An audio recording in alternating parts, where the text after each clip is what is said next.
Hello friend, welcome back to my channel. आज दिसंबर की 1 तारीख है और इस समय सबसे ज़्यादा फ्लावरिंग जो प्लांट कर रहा है वो है ये बोगनविलिया का प्लांट। इस समय लगभग सभी के गार्डन में बोगनविलिया के पौधे फ्लावरिंग कर रहे हैं। ये मेरा लगभग 10 साल पुराना पौधा है और 5 साल तो इसे मेरे गार्डन में ही हो चुके हैं। हालांकि ये एक बेल की तरह ग्रो होने वाला परमानेंट पौधा है, लेकिन इसकी समय समय पर कटाई छटाई की जाए तो इसे एक 12 से 14 इंच के गमले में भी आसानी से उगाया जा सकता है। अभी इस महीने बोगनविलिया पर लगातार फ्लावरिंग रहेगी, लेकिन जनवरी के महीने में जब ज़्यादा ठंड बढ़ जाती है तो इन पर फूल आना भी बंद हो जाते हैं। मेरे इस प्लांट से पत्तियां बिल्कुल गायब सी हो चुकी हैं और ये पूरा प्लांट फूलों से भरा हुआ है। अभी भी आप इसे नर्सरी से खरीद सकते हैं। आज का वीडियो गुलदाउदी के पौधों को लेकर है। सर्दियों में लगभग हमारे सभी साथी इन पौधों को लगाते ही हैं।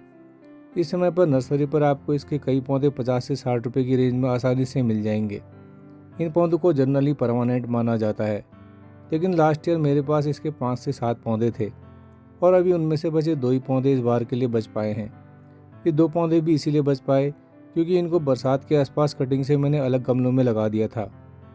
गुलदाउदी के पौधों का ग्रोइंग सीजन नवंबर से लेकर मार्च या फिर अप्रैल तक का रहता है और इनको एक अपनी अच्छी ब्लूमिंग के लिए किसी स्पेशल खाद की ज़रूरत नहीं रहती। अगर आपने प्लांट के लिए अच्छी मिट्टी तैयार की है और पौधों को अच्छी धूप में रखा हुआ है तो इन पर अपने आप ही ब्लूमिंग बढ़ जाएगी। कई लोग कहते हैं कि इन पर सरसों की खली के लिक्विड फर्टिलाइजर का यूज़ करने से इनकी फ्लावरिंग और ज़्यादा बढ़ जाती है, लेकिन फ्रेंड मैंने इन पौधों पर इस तरह के किसी भी फर्टिलाइजर का यूज़ नहीं किया है और मेरे ये दोनों पौधे एक अच्छी क्वांटिटी में फ्लावरिंग कर रहे हैं। सबसे पहले मिट्टी की बात की जाए तो इन पौधों को आप एक हिस्सा गार्डन सॉइल, एक हिस्सा नॉर्मल गोबर खाद और एक हिस्सा सैंड या रेत के मिक्सर में लगाएं। अगर आपके पास कोई फंजीसाइड पाउडर है तो 2 ग्राम के आसपास उसे भी मिला लें। अगर फंजीसाइड पाउडर अवेलेबल नहीं है तो आप एक चुटकी हल्दी पाउडर का यूज़ भी कर सकते हैं। इस तरह के सॉइल मिक्सचर का ड्रेनेज सिस्टम अच्छा रहता है, मिट्टी में पानी नहीं रुकता और पौधों पर फूल भी हेल्दी निकल कर आते हैं। फंजीसाइड के कारण पौधों की जड़ों में भी किसी तरह का इन्फेक्शन नहीं आता, इसलिए गुलदाउदी के पौधों को उगाने के लिए मिट्टी में हल्का सा फंजीसाइड पाउडर जरूर मिलाएं। इन पौधों से ज़्यादा फूल लेने के लिए जो दूसरा काम किया जाता है वो है इनकी पिंचिंग करना। जिस समय गुलदाउदी के पौधों पर कलियां बन रही होती हैं उस समय ऊपर से इनकी कलियों को खिलने से पहले ही काट दिया जाता है, जिससे कट वाले पार्ट पर से और ज़्यादा ब्रांचेज निकलती हैं और उनमें से फिर और भी ज़्यादा नई कलियां बन जाती हैं। मैंने इन पौधों की 2 बार पिंचिंग की थी, जिससे अभी इनमें इतने ज़्यादा फूल आ रहे हैं।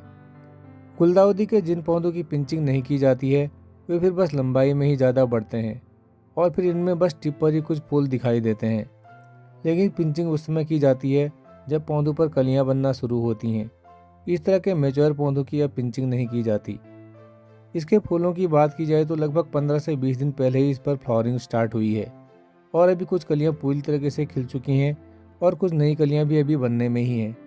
अभी लगभग 10 से 15 दिन तक ये फूल इसी कंडीशन में रहेंगे। गुलदाउदी के फूलों की यही खासियत रहती है, इसके फूल एक बार खिलने के बाद लगभग पूरा महीना भर तक प्लांट पर बने रहते हैं। आप इनको 10 से 12 इंच के गमले में ग्रो करें, क्योंकि इन पौधों की जड़ें मिट्टी में ज़्यादा फैलती हैं और जड़ों की ग्रोथ के साथ साथ प्लांट की ग्रोथ भी बढ़ती है, जिससे प्लांट बुशी बनता है और फिर फ्लावरिंग भी ज़्यादा होती है। इसके बाद खाद की बात करूं तो लास्ट ईयर भी मैंने वर्मी कंपोस्ट का ही यूज इन पौधों के लिए किया था और इस बार भी मैं अपने इन पौधों पर वर्मी कंपोस्ट का यूज ही करूँगा। वैसे भी अगर इन पौधों की शुरुआत में पिंचिंग ना की गई हो तो कोई भी ऐसा फर्टिलाइज़र नहीं है जिससे इनमें फ्लावरिंग बढ़ जाए।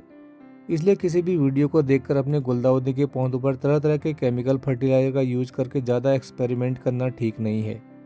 अभी मेरे ये दोनों पौधों में ब्लूमिंग हो रही है और लगभग इस महीने की एंड तक ये ऐसे ही रहेंगे। इस समय इनको किसी भी खाद की रिक्वायरमेंट नहीं है।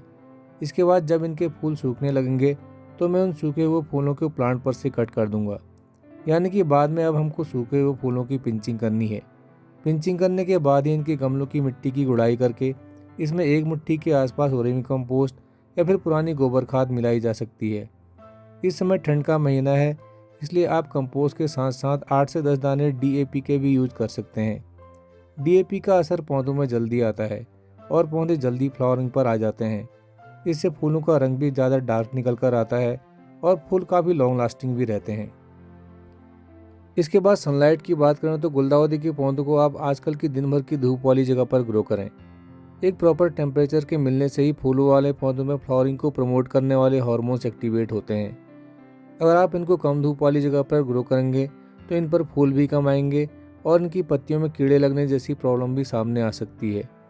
इसलिए कोशिश करें कि इन पौधों को ऐसी जगह पर ग्रो किया जाए जहाँ पर इनको दिन भर में 6 से 8 घंटों की धूप मिल जाए। मैंने इन पौधों को ऐसी जगह पर रखा हुआ है जहाँ पर इनको दिन भर में लगभग 8 घंटे की धूप मिल जाती है। और फाइनली पानी देने की बात की जाए तो इन पौधों पर ओवर वाटरिंग बिल्कुल भी ना करें।